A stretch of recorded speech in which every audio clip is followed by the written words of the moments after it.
Assalamu alaikum learners, hope you are well. Today we are doing geometric patterns. So previously in the last two lessons we did patterns, but that was number patterns. So in number patterns we did flow diagrams and number sequence. So first thing to observe in this pattern is that the pattern is growing, right? And we refer to this pattern 1, pattern 2 and pattern 3. Now we need to represent this in a table or in a flow diagram, and then we need to find the rule. Okay, so we take the information that is given, we draw a table,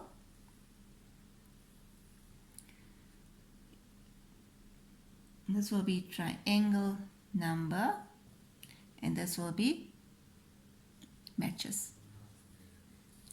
Right, so in pattern 1, how many matchsticks did I use? 3.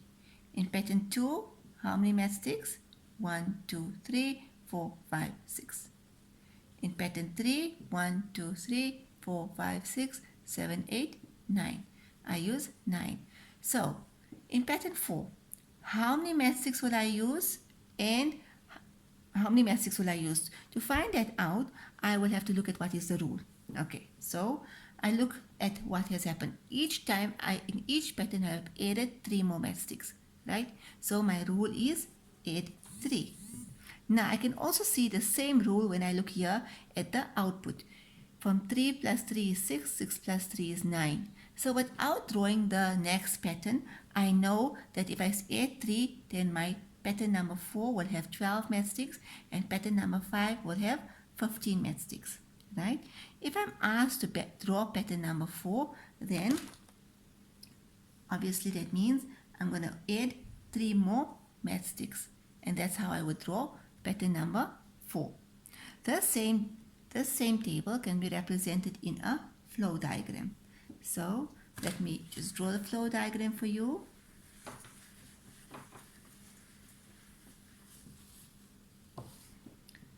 So if I have pattern 1, pattern 2, pattern 3, pattern 4, right?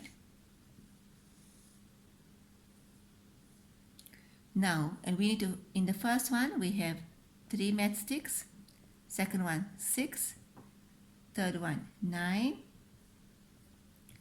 and then the last one we said will be 12. So what is the relationship between 1 and 3? What are we noticing, right? So we can say the rule is times 3. So 1 times 3 is 3, 2 times 3 is 6, 3 times 3 is 9, and 4 times 3 is 12. And that's how the same pattern can be represented in a flow diagram. Okay, let's go on to another pattern. Okay, this is our next pattern. The important thing is to be able to recognize that the pattern is growing, right? To be able to find the rule. Okay, so again, square number. You can write square number or you can write pattern number, okay? And matches would mean how many matches we are using to build the pattern. So this is pattern 1, and in pattern 1, how many matchsticks am I using? 1, 2, 3, 4. Pattern 2, 1, 2, 3, 4, 5, 6, 7. And pattern 3, 1, 2, 3, 4, 5, 6, 7, 8, 9, 10. Okay, you can find your own way of counting so long as you don't count the matchsticks twice. Now, we need to say, okay, you know what? Firstly, we need to say, okay, what is the rule?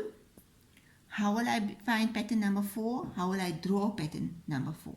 So let's start by looking at the pattern. Each time I'm drawing the next pattern, how many more matchsticks am I adding? So if you look at it, here's pattern 1. How many more did I add? I added 3. If this is pattern 2, right, how many more did I add? I added 3. So already we can see, you know what, this pattern is growing by adding 3. Okay, that means in pattern number 4, if I add 3, I should have 13 matchsticks. Now let's see if that is true. Let us draw pattern number 4 and see, am I using 13 matchsticks? So I will have 4 squares, 1, 2, 3, 4, right? And let's count the matchsticks here. 1, 2, 3, 4, 5, 6, 7, 8, 9, 10, 11, 12, 13. So pattern number 4 has 13 matchsticks. What is the rule? It's adding 3 and I'm able to complete pattern number 4. Jazakallah.